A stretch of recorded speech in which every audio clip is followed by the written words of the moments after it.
Captain Jake Morrison looked out the window of his ship called Horizon's Edge and saw the huge space station getting bigger and bigger. This was the home of the Galaxy Council, and today was a very important day for all humans. After 200 years of waiting and sending messages through space, the alien races had finally agreed to meet with Earth's people. Admiral Lisa Brooks walked around the meeting room holding a thick pile of papers. These papers had all the rules and demands that the Galaxy Council wanted humans to follow if they wanted to join the big family of space civilizations. She read each page carefully, and her face got more worried with every line. The aliens seemed to think that humans were like small children who needed to be told what to do all the time. Dr. Ryan Clark sat at his computer looking at pictures and information about all the different alien races in the Galaxy Council. He had been studying them for many months to understand how they thought and what they wanted. The Veltar were tall blue creatures who controlled most of the money and trade in the galaxy. They owned big companies and made other races pay them for almost everything. The Zephyrians looked like giant birds with metal wings, and they had the strongest military ships in space. They kept peace by making sure everyone was afraid of their weapons. The Corvani were the oldest race, and they thought they were smarter than everyone else. They had been around for thousands of years and believed that made them the bosses of all younger races. All these alien races had one thing that was the same. They all thought that newer species like humans needed their help and control to survive in the dangerous galaxy. They said it was for protection, but Ryan could see it was really about power and control. The human ships finally reached the space station, and Jake guided his vessel into the docking bay. The station was so big that their ship looked like a tiny dot next to it. Thousands of different alien ships were parked there from all over the galaxy. Some looked like metal flowers, others were shaped like giant crystals, and a few seemed to be made of pure light. When the airlock opened, the humans walked into a corridor that was filled with strange smells and sounds. The walls were covered with symbols from hundreds of different alien languages. Robot guides led them through maze-like hallways toward the main meeting chamber where the Galaxy Council waited. The meeting room was enormous, with a ceiling so high that clouds actually formed near the top. Thousands of aliens sat in curved rows looking down at a small platform in the center. This was where the humans would have to stand and answer questions like students in front of teachers. Ambassador Velketh of the Veltar race stood up to give the opening speech. His voice was deep and slow, like he was talking to very young children. He had 4 arms and skin that changed colors when he talked. Right now it was showing patterns that meant he felt superior and important. He started by saying how wonderful and generous the Galaxy Council was being, by even considering letting humans join their group. He talked about how dangerous space could be for young races who did not know better. Pirates, wars, deadly planets, and terrible diseases waited for species who tried to explore on their own without proper guidance. The ambassador explained that the council had been keeping peace and order in the galaxy for over 3,000 years. During that time, they had helped many primitive races learn how to live properly among the stars. Some of these races had even become useful members of galactic society under council supervision. He said that humans showed some promise, but were clearly not ready to make important decisions on their own. Earth's people had only been in space for a few hundred years, which was like a few seconds compared to the ancient wisdom of the council races. Humans still fought wars with each other, polluted their planet, and made many foolish mistakes that proved they needed guidance. The council was willing to accept this responsibility and help humans grow up properly. They would teach Earth's people the right way to live, work, and think so that humans could eventually become a useful part of the galactic community. But this help would come with rules that humans must follow exactly. The ambassador's skin turned bright red and yellow as he talked about how serious these rules were.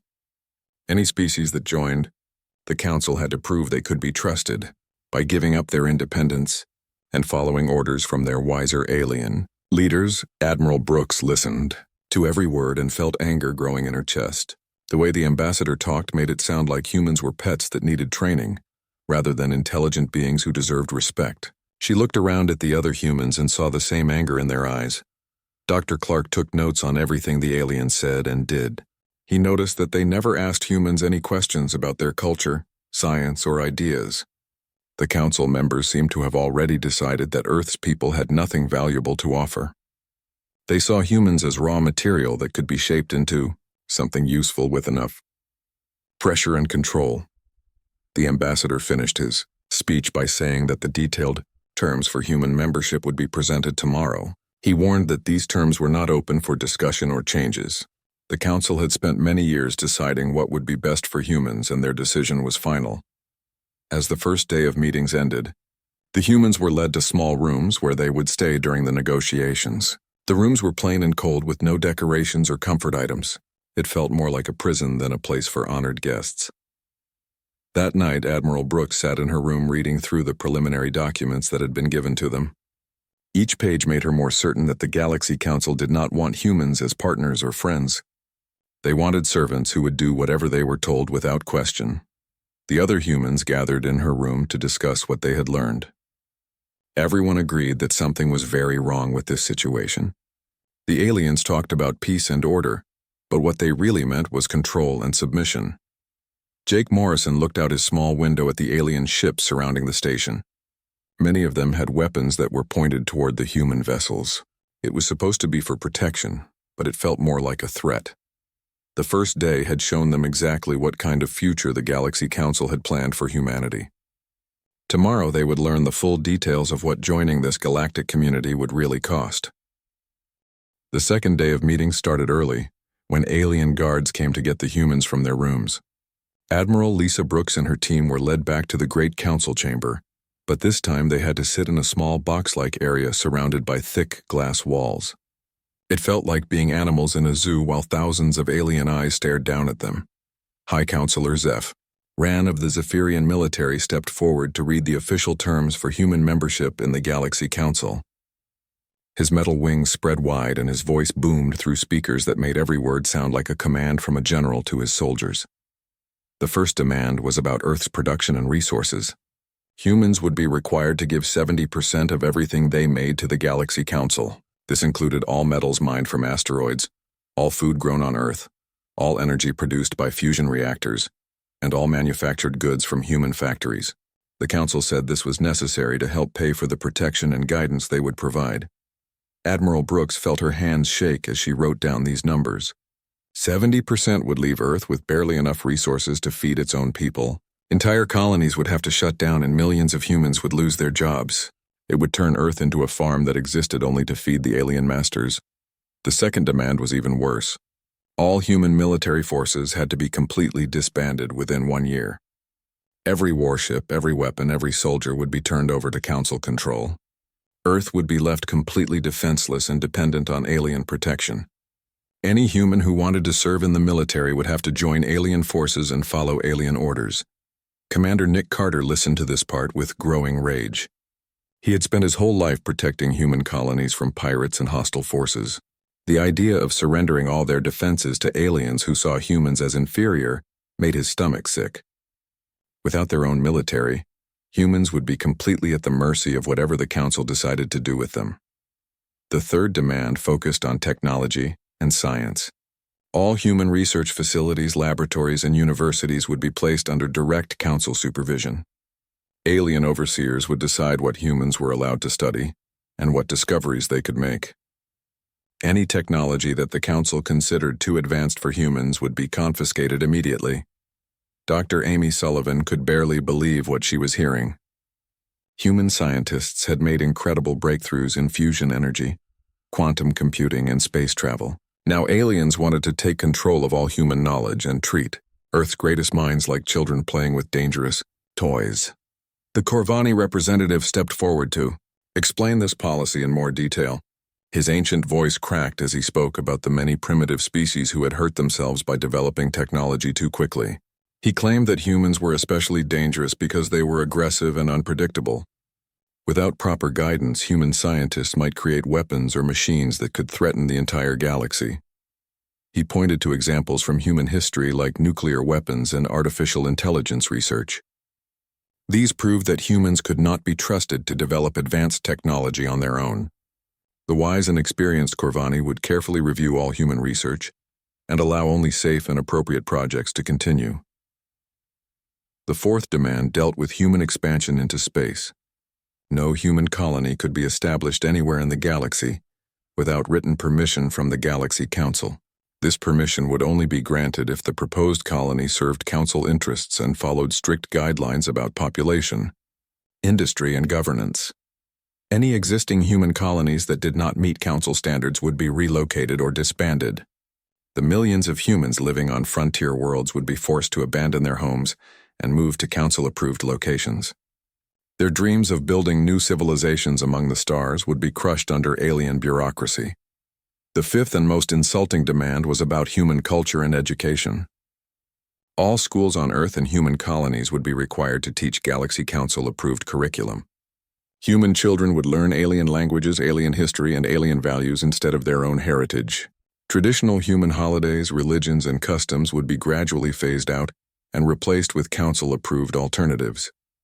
Books, movies, music, and art that the council considered inappropriate would be banned. Human creativity would be channeled into forms that supported council goals and promoted acceptance of alien authority. Free speech and independent thought would become things of the past. Dr. Ryan Clark realized that this was not just conquest but complete cultural genocide. The aliens wanted to erase human identity and replace it with something that served their purposes. Future generations of humans would grow up thinking like aliens and forgetting what it meant to be human.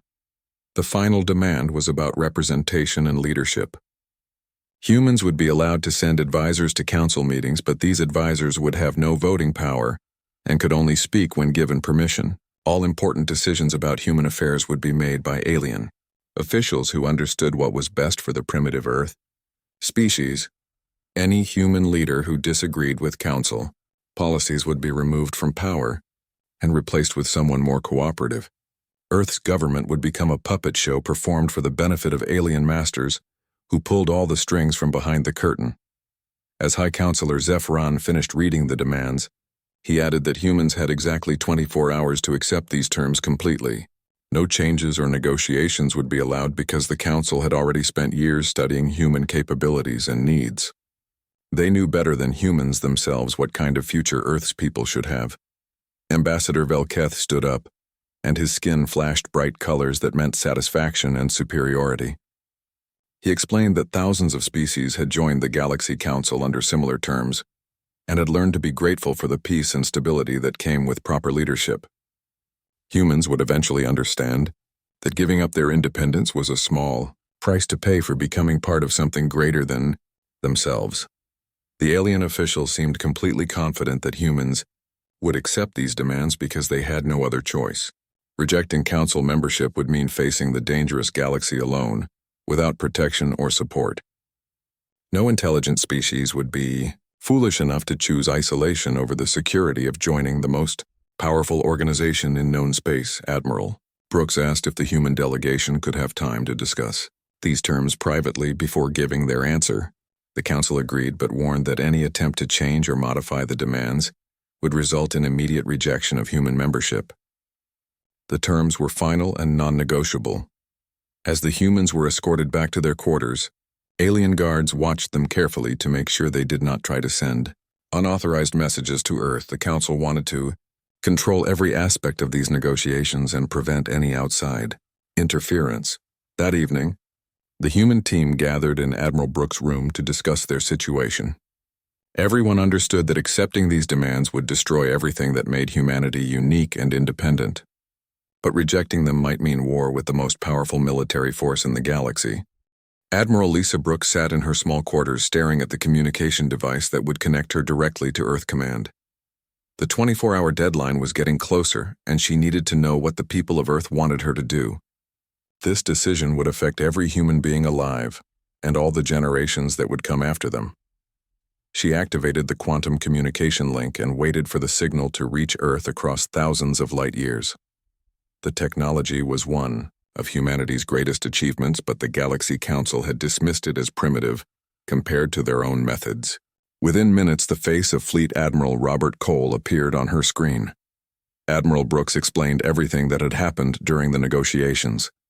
She read the Council's demands word by word and watched Admiral Cole's expression change from curiosity to anger to determination. Behind him, she could see other Earth leaders gathering to hear the report from the Galaxy Council. The response from Earth came faster than she had expected. Admiral Cole's voice was clear and firm as he delivered humanity's official position. Earth would never accept terms that turned humans into slaves or destroyed their independence. The people of Earth had fought too hard and sacrificed too much to build their civilization just to hand it over to alien masters. He told Admiral Brooks that humanity was prepared to face whatever consequences came from rejecting the Council's offer. Earth's leaders had discussed this possibility and decided that freedom was worth any price. They would rather struggle alone in a dangerous galaxy than live safely as servants to alien overlords. The next morning, Admiral Brooks walked into the U.S. Council chamber with her head held high and her shoulders straight. She carried with her a document that contained humanity's counter-proposal for joining the galactic community. Instead of accepting the role of junior partners, humans wanted to be treated as equals with full rights and responsibilities. The human counter-proposal suggested creating a new kind of relationship based on mutual respect and cooperation. Humans would share their technology and resources with other species, but only through fair trade agreements that benefited everyone involved. Earth would contribute to galactic defense and peacekeeping efforts, but would maintain its own military forces and the right to defend itself. Human colonies would be established according to principles of peaceful expansion and sustainable development. Any species that wanted to trade or cooperate with humans would be welcome, but no one would be forced to accept human presence in their territory. Cultural exchange would be encouraged, but no species would be required to change their traditions or beliefs. Admiral Brooks presented this proposal to the assembled council members and explained that humans wanted to be partners in building a better galaxy, rather than subjects who followed orders without question. Earth's people had unique perspectives and abilities that could help solve problems and create new opportunities for all species. The reaction from the alien delegates was immediate and shocking. High Counselor Zephran's metal wings began to vibrate with what humans recognized as laughter. Other council members made sounds and gestures that clearly indicated they found the human proposal amusing and ridiculous. Ambassador Velketh's skin flashed bright red and orange colors that meant contempt and disbelief. He stood up and addressed Admiral Brooks in a voice that sounded like a parent talking to a foolish child. He explained that humans clearly did not understand how galactic civilization actually worked. The Galaxy Council had maintained peace and order for 3,000 years by establishing clear hierarchies and rules that everyone had to follow. Older and wiser species naturally became leaders while younger species learned to accept guidance and protection. This system had prevented countless wars and disasters by making sure that dangerous primitive races could not cause problems for more advanced civilizations. The idea that humans could be equal partners was completely absurd because they had no experience in galactic affairs and no understanding of the complex forces that shaped interstellar politics. Earth's people were like children who thought they could sit at the adult table and make important decisions about things they did not comprehend. Dr. Ryan Clark tried to interrupt and point out examples of human achievements in science, technology, and peaceful cooperation. He mentioned how humans had solved problems that had seemed impossible and had shown remarkable ability to adapt and innovate when faced with challenges. The Corvani representative dismissed these examples with a wave of his ancient hand. He explained that every primitive species thought their local accomplishments were impressive, but galactic civilization required a much higher level of sophistication. Human technology might seem advanced to humans, but it was laughably simple compared to what the council races had developed over millions of years. The debate continued for hours with humans trying to present evidence of their capabilities and alien council members rejecting every argument. It became clear that the aliens had already made up their minds about humanity's place in the galaxy, and no amount of reasoning would change their opinions.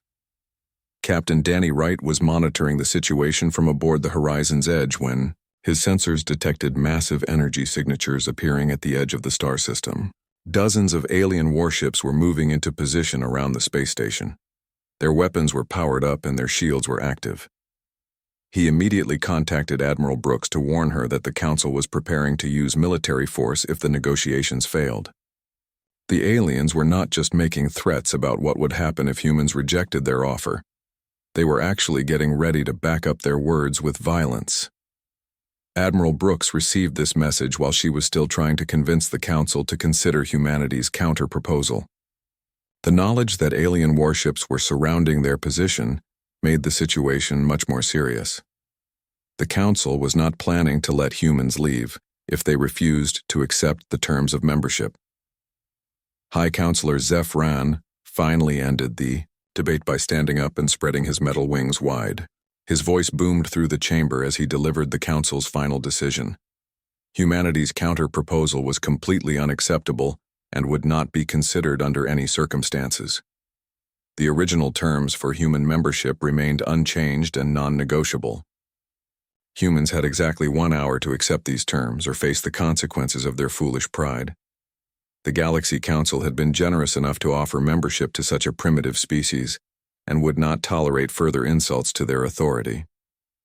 Admiral Brooks looked around at her fellow humans and saw the same determination in their eyes that she felt in her heart. Dr. Amy Sullivan nodded slightly to indicate she supported whatever decision the Admiral made. Commander Nick Carter's hand moved instinctively toward where his weapon would normally be if the aliens had not confiscated all human weapons before the meetings began. The moment had come to make the choice that would determine humanity's future. Admiral Brooks stood up slowly and looked directly at High Counselor Zeph Ran as she prepared to give humanity's final answer to the Galaxy Council's demands.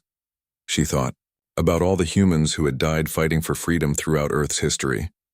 She remembered the colonists who had risked everything to build new lives among the stars. She considered the children who would grow up either as free humans or as servants to alien masters depending on what happened in the next few minutes. Admiral Brooks took a deep breath and spoke the words that would change the galaxy forever. Admiral Lisa Brooks stood perfectly straight and looked directly at High Counselor Zeph Ran as she spoke the words that would shock the entire Galaxy Council. Her voice was calm and clear as she announced that humanity officially rejected the Council's offer of membership under the proposed terms. Earth's people would not accept slavery, disguised as protection, and they would not surrender their freedom for the promise of safety. The massive chamber fell, completely silent for several seconds, as the alien delegates tried to process what they had just heard. In 3,000 years of galactic history, no species had ever walked away from Council membership. The very idea was so unthinkable that many of the aliens seemed unable to understand what had just happened. Ambassador Velketh was the first to recover from the shock, and his skin immediately turned dark purple with rage. He demanded that Admiral Brooks reconsider her statement because humans clearly did not understand the serious consequences of refusing Council protection. Without the guidance and security provided by the galactic government, Earth would be destroyed by pirates, hostile aliens, or their own primitive mistakes. The Corvani representative stood up on his ancient legs and spoke in a voice that trembled with disbelief. He explained that in all his thousands of years of life, he had never encountered a species foolish enough to reject the wisdom and protection of the Galaxy Council. Humans were proving that they were even more primitive and dangerous than anyone had suspected. High Counselor Zeph Ran spread his metal wings, and his voice boomed through the chamber like thunder as he warned Admiral Brooks that her decision would doom humanity to destruction. The galaxy was filled with threats that young species could not handle alone. Pirates would raid human colonies, hostile empires would conquer Earth's territories, and deadly diseases would spread through human populations without Council medical support. Admiral Brooks listened to all these threats and warnings without changing her expression. When the aliens finished speaking, she calmly explained that humans preferred to face these dangers as free beings, rather than live safely as slaves. Earth's people had always chosen the difficult path of independence over the easy path of submission. She told the Council that humanity thanked them for their offer but would seek their own destiny among the stars. Humans would learn from their mistakes, defend themselves against their enemies, and build their own relationships with other species, based on mutual respect rather than domination and control. The alien delegates erupted in chaos as different species shouted questions and demands in dozens of languages. Some wanted to know how humans could be so suicidal, while others demanded immediate military action to force Earth into compliance. The noise was so loud that the chamber's sound-dampening systems could barely contain it. Admiral Brooks turned and walked toward the exit with her human delegation following behind her. As they moved through the corridors toward their ships, alien guards tried to block their path, but Dr. Ryan Clark showed them the diplomatic immunity documents that guaranteed safe passage for all human representatives. Captain Jake Morrison was already preparing the horizon's edge for immediate departure when he received Admiral Brooks' message that negotiations had ended and all human personnel should evacuate the space station immediately. He activated the ship's engines and began the undocking sequence, while Captain Kelly Adams coordinated the movements of the other human vessels. The Galaxy Council's military commander, General Voxathar of the Zephyrian Fleet, ordered all alien warships to surround the human vessels and prevent their escape. Dozens of massive alien battleships moved into blocking positions, with their weapon systems fully charged and ready to fire. Admiral Brooks reached her ship just as the alien fleet completed their encirclement maneuver. She looked at the tactical display showing 37 alien warships armed with weapons that could destroy planets. The odds seemed completely hopeless, but she felt strangely calm as she prepared for humanity's final stand. High Counselor, Zephyran's voice came over the communication system, demanding that all human ships surrender immediately and return to the space station for proper processing. He warned that any attempt to escape would be considered an act of war against the Galaxy Council and would result in the complete destruction of all human vessels. Captain Morrison activated the ship's defensive systems and prepared to fight, even though he knew their small diplomatic fleet had no chance against the massive alien armada. The human ships were designed for exploration and diplomacy, not warfare against the most powerful military force in the galaxy. Admiral Brooks opened a communication channel to all human vessels and delivered what everyone expected to be her final message. She told them that Earth would remember their sacrifice and that their deaths would prove that humans valued freedom more than life itself. Future generations would know that when faced with the choice between slavery and death, humanity chose to die free. But then Dr. Amy Sullivan activated a control panel that the aliens had never seen before, and everything changed in an instant. The human ship suddenly began to shimmer and glow with a strange blue energy that made space itself seem to bend and twist around them. The alien fleet commanders watched in confusion as their sensors detected energy readings that made no sense. According to known physics, the human vessels were generating power levels that should have been impossible for ships of their size, and the energy was being channeled through systems that did not appear on any of their technical databases. Admiral Brooks smiled as she gave the order that would change galactic history forever. She told Captain Morrison to activate the quantum tunnel drive and take them home to Earth. This was technology that humans had developed in secret and had never revealed to any alien species. The quantum tunnel drive worked by creating artificial wormholes that allowed ships to travel instantly across vast distances without using the hyperspace lanes that the Galaxy Council controlled.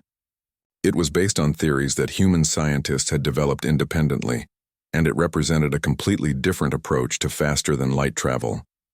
In less than a second, the entire human fleet vanished from normal space and reappeared in the Sol system thousands of light-years away. The alien warships found themselves surrounding empty space while their target had escaped, using technology they did not understand and could not duplicate. Back at the space station, the Galaxy Council members sat in stunned silence as they tried to comprehend what they had just witnessed. The primitive human species that they had dismissed as technologically inferior had just demonstrated capabilities that surpassed anything in the Council's vast archives. High Counselor Zeph Rand demanded answers from his scientific advisors, but no one could explain how the humans had achieved instantaneous travel without using any known principles of physics. The quantum tunnel drive represented a breakthrough that could revolutionize galactic transportation, and the Council had just lost any chance of controlling it. Ambassador Velketh's skin turned pale gray as he realized the full implications of what had happened. Humans possessed advanced technology that they had kept secret, and they had used it to escape from the most powerful military force in the galaxy. This meant that everything the Council thought they knew about human capabilities was completely wrong. The Corvani representative collapsed into his chair as his ancient mind struggled to process the reality that a species he had considered primitive had just outsmarted and outmaneuvered the combined wisdom of the Galaxy Council. For the first time in thousands of years, he felt genuinely afraid of what the future might hold. As news of humanity's escape spread throughout the galaxy, other species began to ask questions that the Council had never wanted to hear. If humans could reject Council authority and survive, What did that mean for everyone else who had accepted alien rule? The carefully maintained order of galactic civilization had just received a shock that would create cracks in its foundation. 6 months after humanity's dramatic escape from the Galaxy Council, reports began reaching the alien leadership from across the known galaxy. Human ships were appearing everywhere, making contact with independent worlds and species that had never been part of the Council's sphere of influence. These reports painted a picture that terrified the alien rulers more than any military threat they had ever faced. Captain Ben Parker commanded the exploration vessel New Frontier as it approached the Theta Centauri system, where 3 colonial worlds had been struggling for decades under the restrictive trade policies imposed by Galaxy Council regulations. These colonies were forced to sell their resources at artificially low prices to Council-approved companies, while paying enormous fees for basic necessities like medical supplies and advanced technology. When the New Frontier arrived in the system, the colonial leaders were amazed to see humans offering fair trade agreements that would benefit both sides.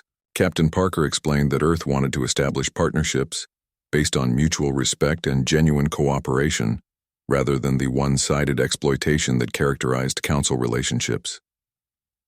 The humans offered advanced medical technology that could cure diseases which had plagued the colonies for generations. They shared efficient fusion reactor designs that would provide unlimited clean energy. Most importantly, they asked for nothing in return except the opportunity to establish friendly diplomatic relations and engage in fair trade agreements. Dr. Helen Garcia led a team of agricultural specialists who worked with colonial farmers to develop new growing techniques that could triple crop yields using less water and soil. These innovations were shared freely without patents or licensing fees. The humans seemed genuinely interested in helping other species improve their lives rather than finding ways to control or exploit them.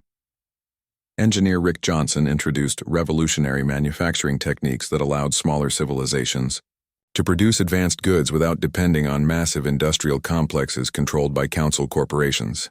His designs were simple enough for any species to understand and implement, but sophisticated enough to compete with the best Council technology. Word of these human activities spread quickly through the underground networks that connected independent worlds throughout the galaxy. Species that had been ignored or oppressed by the Council began to hope that alternatives to alien rule might actually be possible.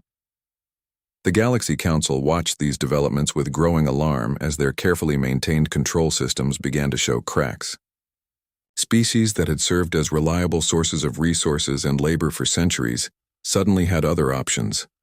Worlds that had never dared to challenge Council authority were beginning to ask uncomfortable questions about why they needed alien protection and guidance. High Counselor Zephyran called emergency sessions to discuss the growing human threat to galactic stability. He argued that immediate military action was needed to crush this rebellion before it could spread further.